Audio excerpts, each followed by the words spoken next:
Nama saya Ignis Agatha Sinaga.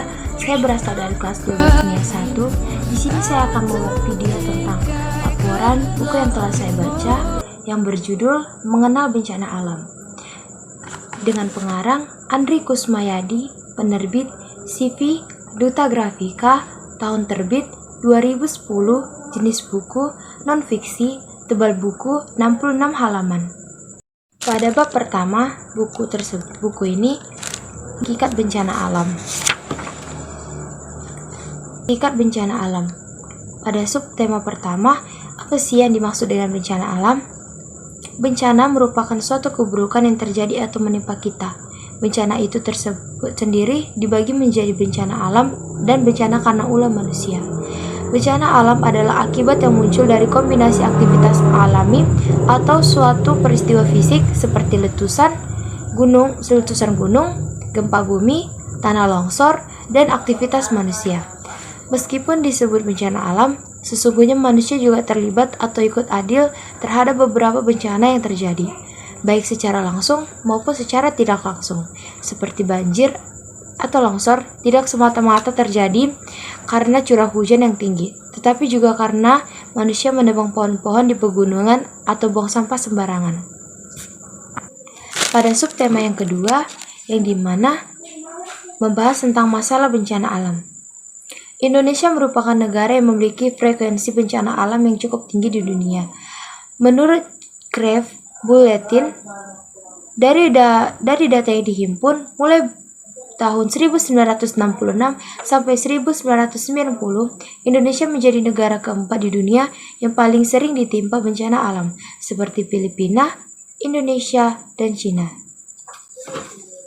Beberapa alasan yang mendasarkan fenomena tersebut antara lain, secara geografi, wilayah Indonesia merupakan tempat terjadinya berbagai proses alam, baik di bumi maupun di udara.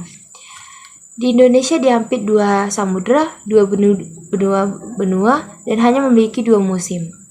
Di Indonesia terdapat 3 jalur gunung berapi, yaitu Pegunungan Alpen sampai Banda, Pegunungan Lingkaran Pasifik, dan Pegunungan Lingkar Australia. Pertumbuhan penduduk sangat cepat dengan penyebaran yang tidak merata, sehingga menimbulkan gangguan keseimbangan lingkungan. Pada subtema yang ketiga, yang dimana membahas tentang pergolongan bencana. Bencana yang terjadi di muka bumi dapat terjadi karena peristiwa alam atau bencana alam, dan karena perbuatan manusia. A. Bencana alam. Bencana alam adalah bentuk-bentuk bencana yang dikarenakan kegiatan alam di antara berikut ini. Yang pertama, bencana meteorologi seperti angin topan, badai salju, dan kemarau panjang. Yang kedua, bencana topologi seperti tanah longsor, banjir, dan gelombang tsunami. Yang ketiga, bencana vulkanologi seperti gempa bumi dan letusan gunung berapi. Yang keempat, bencana biologi seperti wabah penyakit atau serangan hama.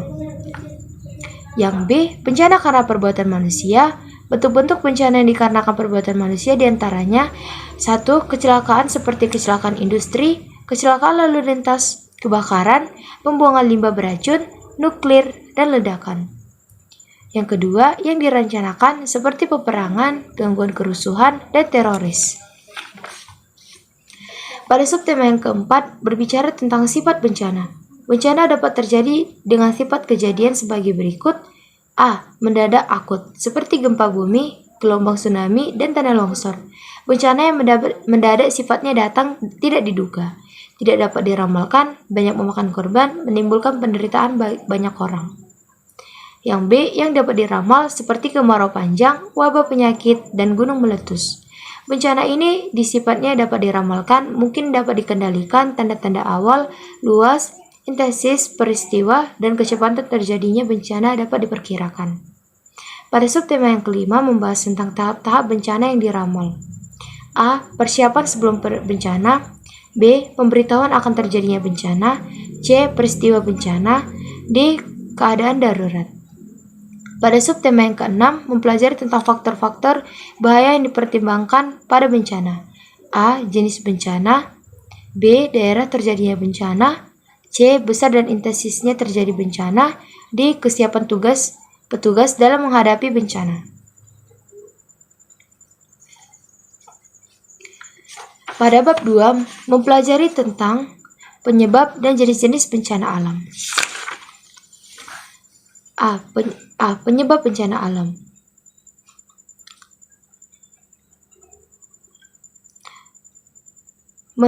Kata Berry, bencana alam adalah fenomena yang sangat biasa bagi sebagian besar penduduk Indonesia. Sebanyak tahun dapat dipastikan bencana alam itu pasti datang silih berganti. Sesungguhnya penyebab bencana alam ini dapat dikelompokkan menjadi penyebab alami dan ulah manusia. Pada subtema yang pertama membahas tentang penyebab alami. Penyebab alami itu merupakan penyebab yang timbul karena kondisi alam Indonesia, yaitu karakteristik kepulauan Indonesia yang unik, diantaranya sebagai berikut. A. Terletak di daerah tropis. B. Terletak di antara dua samudra. C. Terletak di antara dua benua. D. Kondisi fisik yang berupa pulau-pulau baik besar maupun kecil dengan kondisi geomorfologi yang bervariasi dari lahan basah di dekat pantai sampai pegunungan berlerang terjal. E. Kondisi berulang. 2. Penyebab ulah manusia. Seperti sudah disinggungkan di bab sebelumnya, bahwa ulah manusia juga dapat menimbulkan bencana. Meningkatnya bencana alam di Indonesia saat ini, baik itu longsor, banjir, gempa, dan lainnya, karena kesalahan pengelolaan lingkungan oleh pemerintah yang terjadi selama ini. Tentunya selain kesalahan pemerintah, kita sebagai masyarakat juga ikut andil dalam bencana tersebut. Contoh kecil lainnya tetapi sangat berguna yaitu membuang sampah di tempatnya. Orang tua dan guru-guru kita di sekolah selalu memberikan nasihat untuk menjaga kebersihan dan membuang sampah pada tempatnya.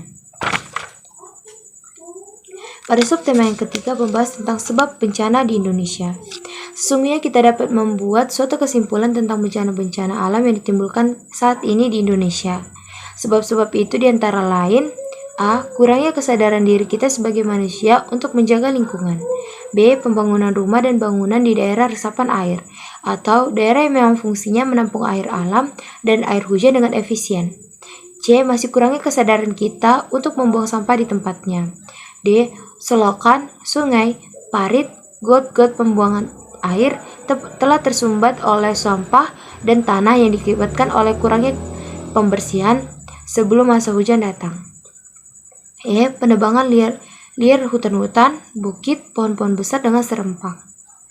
F. Adanya El Nino di daerah sekitar Jepang yang saat ini membuat hawa dan kondisi hujan terbawa oleh angin ke daerah sekitar Indonesia yang menyebabkan hujan lebat dan angin besar.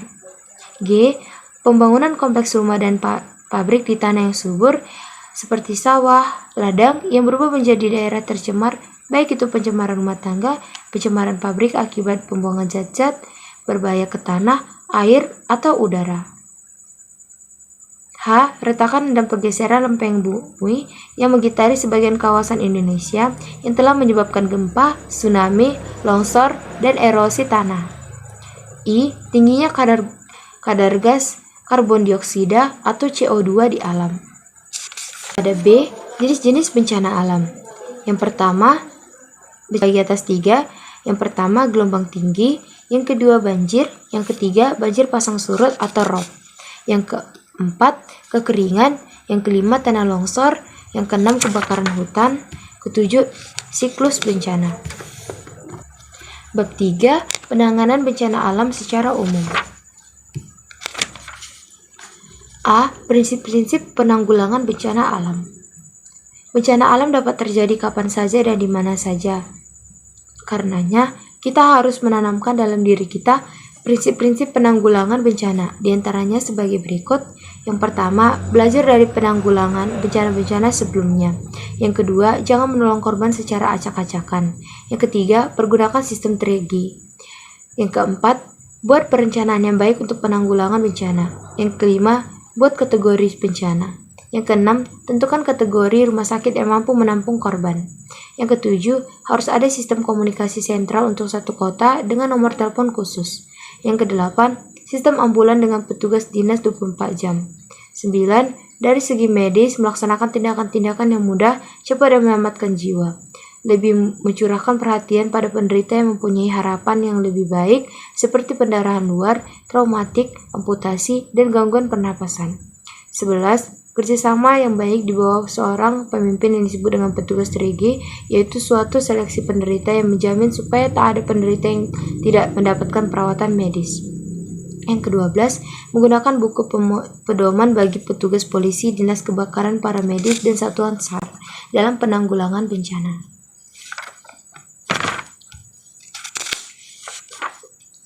Pada bab keempat, kita belajar tentang banjir dan penanganannya.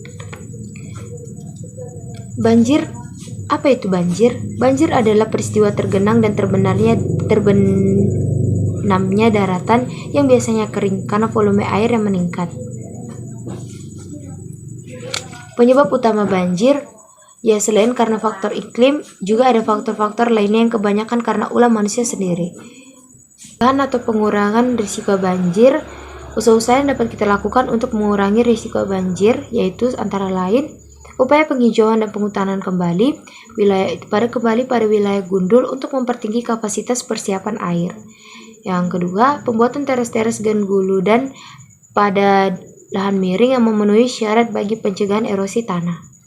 3. Pembuatan tanggul-tanggul di pinggir sungai untuk menahan luapan air sungai pada musim hujan. 4. Diadakan pelurusan sungai dan pengerukan sungai bagian dasar lembah pada musim kemarau. Kelima, pembuatan terusan saluran air. Bab 5 membahas tentang gempa bumi dan penanganannya. Seperti yang kalian tahu, gempa bumi adalah getaran atau guncangan yang terjadi di permukaan bumi. Gempa bumi biasa disebabkan oleh pergerakan kerak bumi atau lempeng bumi.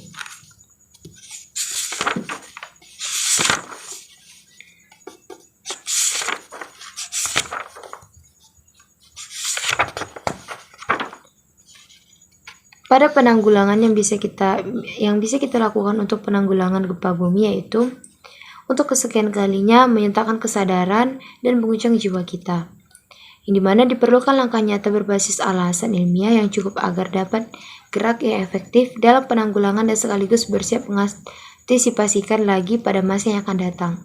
Sudah saatnya kita menangani bencana tidak hanya mengandalkan naluri karitas atau naluri hanya menolong pada saat bencana. Sekian pembahasan dari buku yang telah saya baca mengenai buku yang berjudul Mengenal Bencana Alam. Saya ucapkan terima kasih dan maaf bila ada kata atau kesalahan saat pengucapan. Bye-bye.